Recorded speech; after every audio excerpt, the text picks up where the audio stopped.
Hey everyone, welcome back to my YouTube channel. Hopefully आप सब अच्छे होंगे।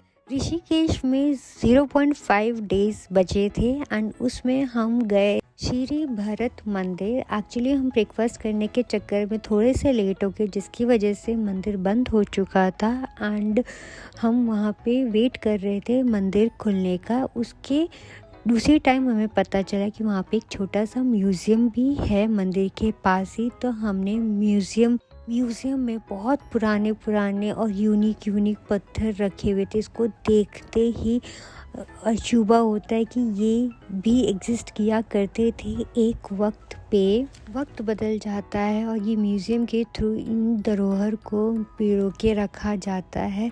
उसके बाद हमने ये इतना सीनिक व्यू देखा, इतनी ठंडी हल्की मध्यम सी हवा चल रही थी एंड उसके बाद तब तक मंदिर खुल चुका था। हमने भगवान जी के दर्शन किए, हम वहाँ पे थोड़ी देर बैठे शांति से एंड उसके बाद हम हरिद्वार के लिए निकल गए।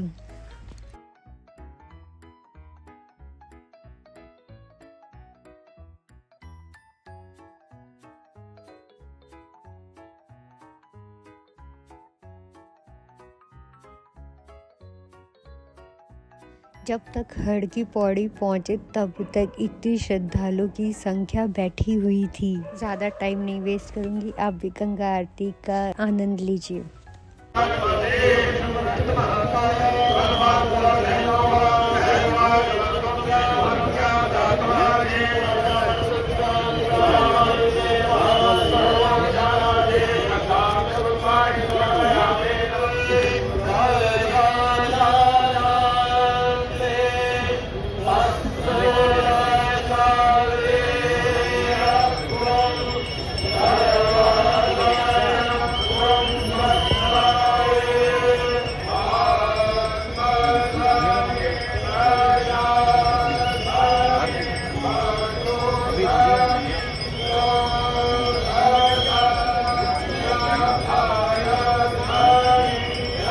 ये वक्त ऐसा था कि इसमें ही समा गए थे। इतना आकर्षण वाला वक्त था कि समझ नहीं आ रहा था कि कुछ और भी दुनिया में चल रहा है। एक्चुअली मैं ब्लॉगिंग भी कर रही थी, मैं ये भी भूल चुकी थी।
गंगा आरती देख के हमने गंगा स्नान किया। उसके बाद हम चले गए, ये है डे 4, जहाँ हम मनसा देवी और चंडी देवी के दर्शन करने के लिए निकले थे। हमने पहले टिकट ली।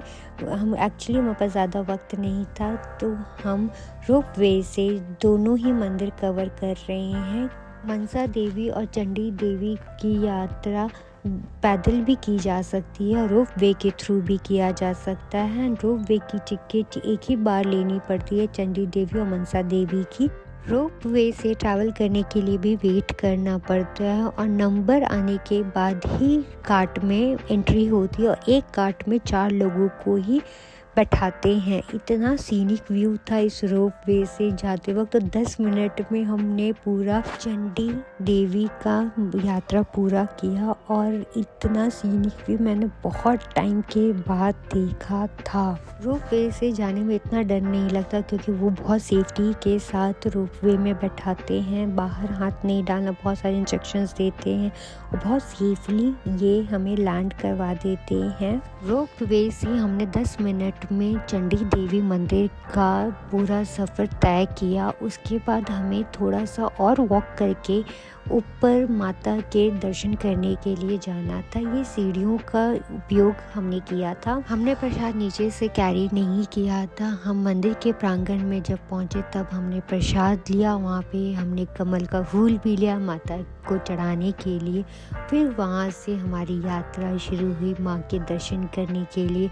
जैसे जैसे हम माँ के दरबार में अंदर जा रहे थे वैसे वैसे अलग सा ही सुकून मिल रहा था, बहुत ज़्यादा शांति मिल रही थी। वीडियोग्राफी और फोटोग्राफी अलाउड नहीं थे तो ज़्यादा आपको देखने को नहीं मिलेगा। उसके बाद हमने पेट पूजा किया। वहीं मंदिर से निकलते ही खूब सारा हमने खाया और बहुत सस्ते में हमने खाया। उसके बाद हम नीचे चले गए।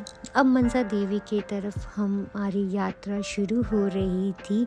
मनसा देवी मंदिर और चंडी देवी मंदिर पास पास में नहीं है, लेकिन टिकट हम एक ही साथ लेते हैं। हम चंडी देवी मंदिर के दर्शन करके हमने जहाँ रोप वे स्टार्ट किया था वहीं हम रोप वे के थ्रू एंड करेंगे एंड उसके बाद हम मनसा देवी मंदिर के लिए प्रस्थान करेंगे। इस रोप वे से एक ये फ़ायदा हुआ कि हरिद्वार का बहुत बड़ा हिस्सा देखने को मिलता है। ऊपर से गंगा जी भी दिखते हैं। इतने दूर से इतनी शांति मिलती है। हमारे यहाँ दर्शन पूरे होते हैं। उसके बाद हम निकलते हैं मनसा देवी मंदिर की तरफ। वक्त कैसे निकल रहा है पता नहीं चल रहा। डे 4 भी ख़त्म होने के कगार पे है।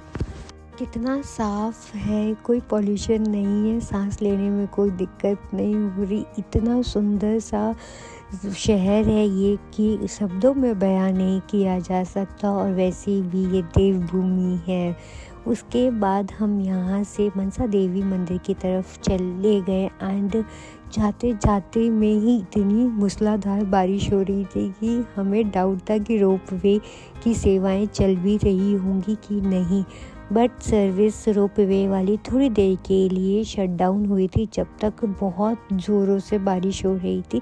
जैसे ही मौसम थोड़ा सा शांत हुआ, बारिश बंद हुई तो रोप वे की सर्विस फिर से स्टार्ट हो गई। हमें थोड़ा और वेट करना पड़ गया नॉर्मल टाइम के कंपैरिजन में। वीडियोग्राफी और फोटोग्राफी अलाउड नहीं है, जिसकी वजह से आपको मैं मंदिर के दर्शन नहीं करवा सकती, बट मंदिर के जो रास्ते हैं वो ज़रूर दिखा सकती हूँ। ये इतना सुंदर सा वॉकवे है और रोप वे भी इतनी सुंदर सी जगह पे बनाया है कि झट से ये वक्त कैसे निकलता है पता नहीं चलता।